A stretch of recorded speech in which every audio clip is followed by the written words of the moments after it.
शांतीचा, करुणेचा, समतेचा संदेश देणारे महान कारुणिक तथागत भगवान गौतम बुद्ध, रयतेचे राजे छत्रपती शिवाजी महाराज, आधुनिक भारताचे निर्माते विश्वरत्न परमपूज्य बोधिसत्व डॉक्टर बाबासाहेब आंबेडकर, माता भीमाई आई जिजाऊ, आज ज्यांच्या जयंतीच्या निमित्तानं आपण या ठिकाणी जमलो आहोत, अशा त्यागमूर्ती माता रमाई यांच्या पावन स्मृतीस विनम्रपणे अभिवादन करतो।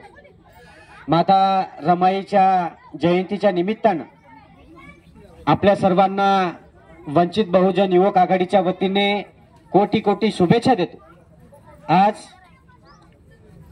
माता रमाई जयंतीच्या निमित्तानं धानोरा मोत्या या गावामध्ये वंचित बहुजन युवक आघाडीची शाखा स्थापन झाली।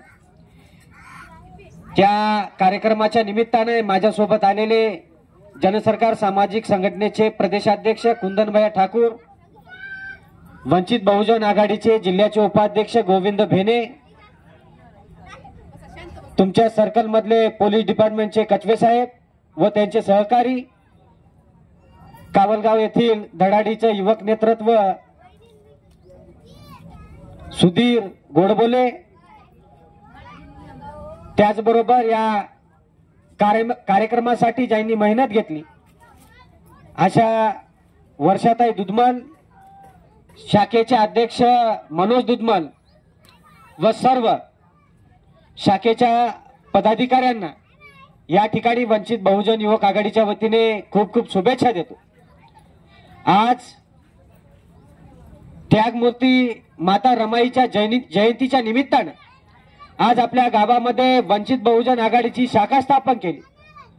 अतिशय आनंदमय वातावरणामध्ये या ठिकाणी शाखेची स्थापना झालेली आहे।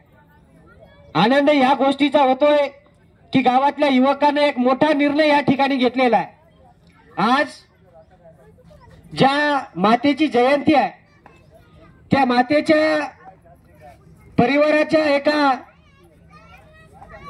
हिस्सा बनण्याचं काम या ठिकाणच्या गावच्या युवकांनी आज केलेलं आहे।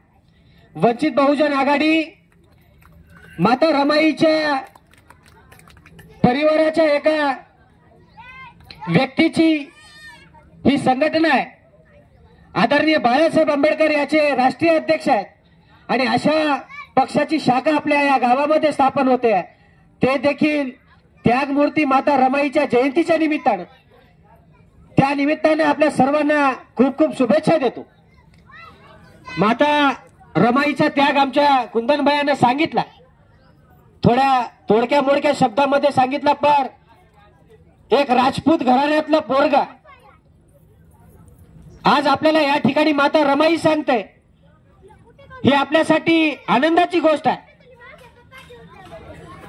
हे परिवर्तनाची गोष्ट आहे।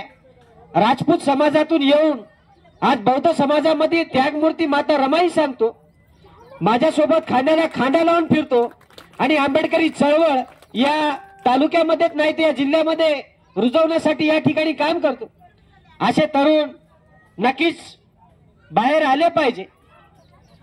त्यागमूर्ती माता रमाईला त्यागमूर्ती का म्हणतात?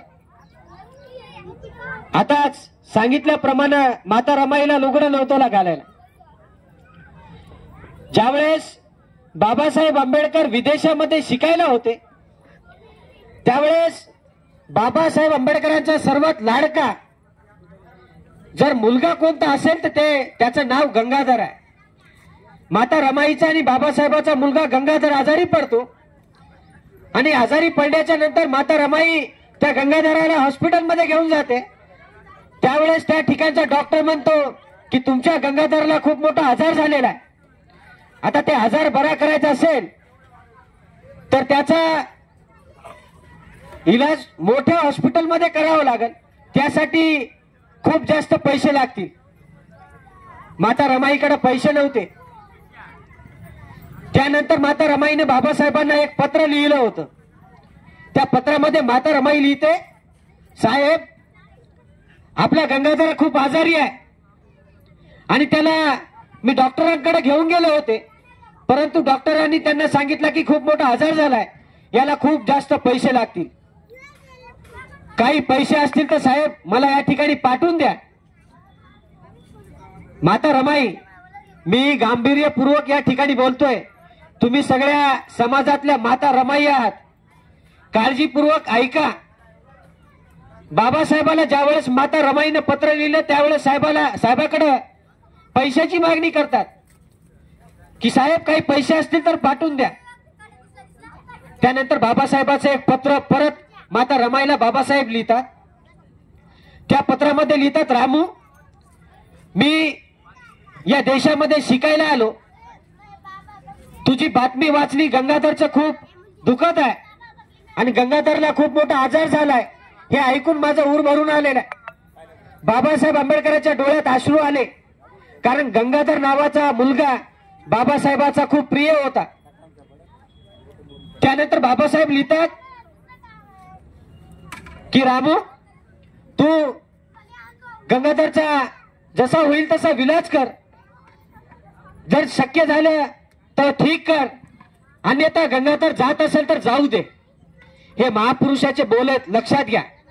आपल्या गावामध्ये जाणीवपूर्वक मला सांगावं वाटतं, जे आपल्या गावाच्या विभागण्या झालेल्या आहेत त्यावरती मी हे बोलतोय. बाबासाहेब रामूला लिहितात की रामू, गंगाधर जात असेल तर जाऊ द्या. आता मला तुम्ही सांगा, तुमचं एखादं लेकरू बिमार असलं तर तुम्ही नवऱ्याला म्हणता का मरत असेल तर मरू द्या, माझ्याकडे पैसे नाहीत म्हणता का? बाबासाहेब या देशाचे विश्वरत्न आहे. इतका महान मानव आज या भारत देश केवळ बाबासाहेबाच्या पेनीमुळे चालतो. आपण मोठ्या मोठ्याने सांगतो, जब तक सूरज चांद रहेगा बाबा तेरा नाम रहेगा.